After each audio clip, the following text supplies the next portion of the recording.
হায় রে মোর কপাল, আগে যদি জানতাম তাহলে কি আর চাল ধুতাম। চাল ধুতে গিয়ে এখন তো মেলা বিপদে পড়ে গেছি।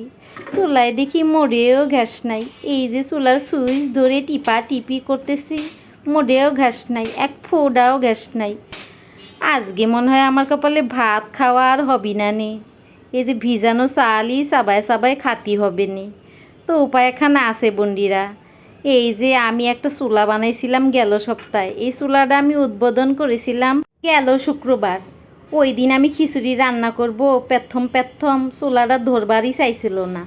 আমার হাজবেন্ড আর আমার মাইয়া আমি মিল্লা গুতা গুতি কইরা যে চুলাডারে জ্বালাইতে গিয়া কি পরিমাণ চোখ দিয়া পানি বাইর করছি, ধোয়া খাইতে খাইতে নাক চোখ মুখ দিয়া পানি বাইর হয়েছে। আজকে দেখেন কি সুন্দর চমৎকার বাতাস, তারপরেও চুলাটা কি দারুণ ধরছে। আর এদিকে আমার গাছগুলারও কি সুন্দর ফাইন দেখা যাচ্ছে, তাই না?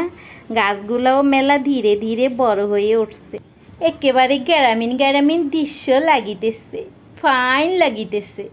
আর আমার চুলাটা দেখেন কি চমৎকার জ্বলিতেছে।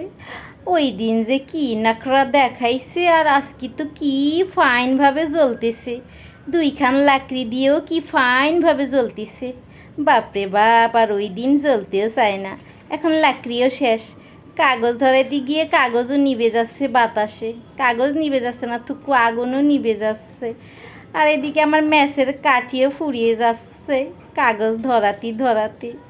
আজকে আমি কিভাবে যে ভাত রান্না করব, হায়রে কপাল। এখনো পর্যন্ত গ্যাস আসলি না, মরার গ্যাস মরছে। ধোয়া দিয়ে আমার চোখ জ্বলে যাচ্ছে। মাটির চুলায় রান্না করা যে কি যে কষ্ট, আগে জানতাম না। কোনো ছবিতে কান্নার অভিনয় করতে হলে মাটির চুলার কাছে আয়না বসায় দিলেই হবে, ডরপার লাগবি না নি। আমার যে কি পরিমাণ চোখ দিয়ে ধোয়া গিয়ে কান্না বের হচ্ছে, মনে হচ্ছে আমার জামাই আমারে পিটাইছে। পাতিলে সরা উদাম করে দেখি, মরেও বলক আসে নাই, পানি মোটামুটি গরম হয়েছে। এই কাগজ কুগজ দিয়া কি আর ভাত রান্না করা যায়?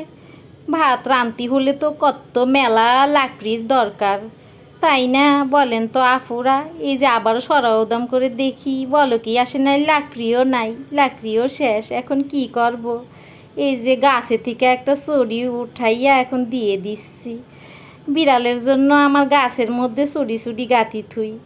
আগুন ধরে যাবি নি। আমি এখন দেখি লাকড়ি খুঁজি, চুলার একটু সরাই নিই, তাহলে তো আগুন লাগি যাবে নি আমার কাপড়ের মধ্যে।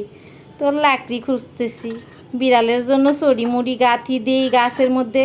কি আর কব বন্ডিরা, আমার বিড়ালটা হচ্ছে মেলা বজ্জাত শয়তান। আমার গাছের মধ্যে গিয়ে হাগুমতো করে দেয়, এই জন্য চড়ি গাঁথি রাখি যাতে হাগুমতো করতে গেলে খোঁচা খায়।